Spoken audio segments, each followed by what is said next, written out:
Every great downfall begins with one moment that seems ordinary. For Chief Emeka Okafor, that moment arrived on a busy Monday morning, hidden inside the roar of engines and the smell of burnt oil. It was the day he unknowingly placed the future of his entire workshop into the hands of the one apprentice he had spent months humiliating. As usual, the workshop was overflowing with customers. Luxury SUVs, buses, and expensive saloon cars filled every available space. Mechanics rushed from one vehicle to another, while frustrated customers waited impatiently for their names to be called. That morning, Chief Emeka received an urgent phone call. One of his longtime suppliers had arrived with a shipment of scarce engine parts, and he had to leave immediately before another buyer claimed them. Before leaving, he looked around the workshop, scanning the faces of his apprentices. None of them appeared capable of handling the expensive vehicles waiting for repairs. Then his eyes settled on Chinedu.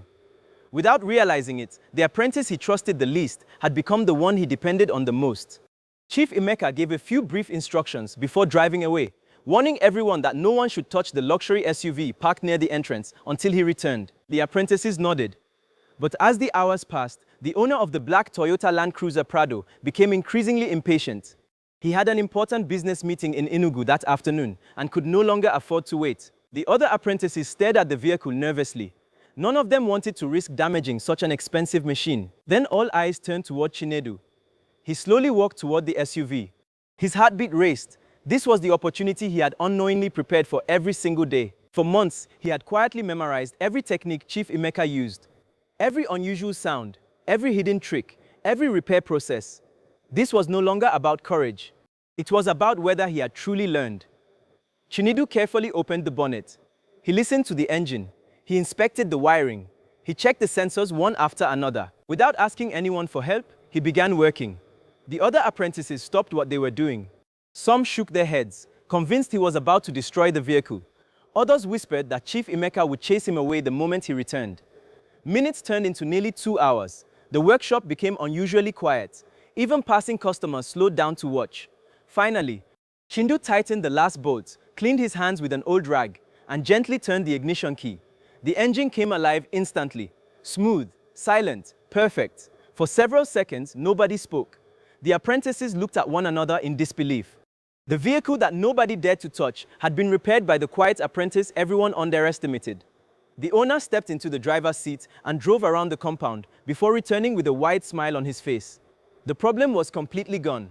For the first time since Chinedu arrived at the workshop, strangers began praising his skill openly.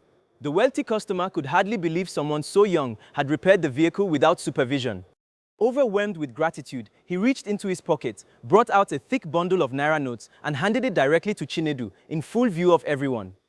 The apprentices froze. No apprentice had ever received such appreciation from a customer before. Chinedu stood speechless. His hands trembled as he accepted the unexpected gift. It wasn't just about the money. It was the first time anyone had recognized his hard work.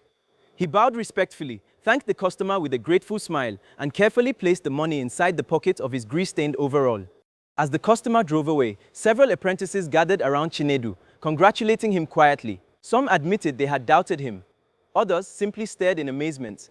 For a brief moment, Chinedu felt that every insult, every humiliation, and every sleepless night had finally begun to mean something. But while everyone celebrated, someone else had just walked back into the workshop. Chief Emeka. He had returned much earlier than anyone expected.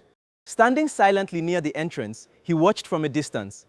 His eyes moved from the repaired SUV to the smiling apprentices, then finally to the pocket where Chinedu had kept the customer's gift. Nobody noticed the expression on his face. It wasn't pride, it wasn't surprise. It was something far more dangerous: jealousy. The same man who had spent months insulting his apprentice had just witnessed something he never believed possible. For the very first time, his own apprentice had received the praise that customers normally reserved only for him. And from that very moment, something inside Chief Emeka changed forever. What do you think was going through Chief Emeka's mind as he watched his apprentice receive money and praise from a customer?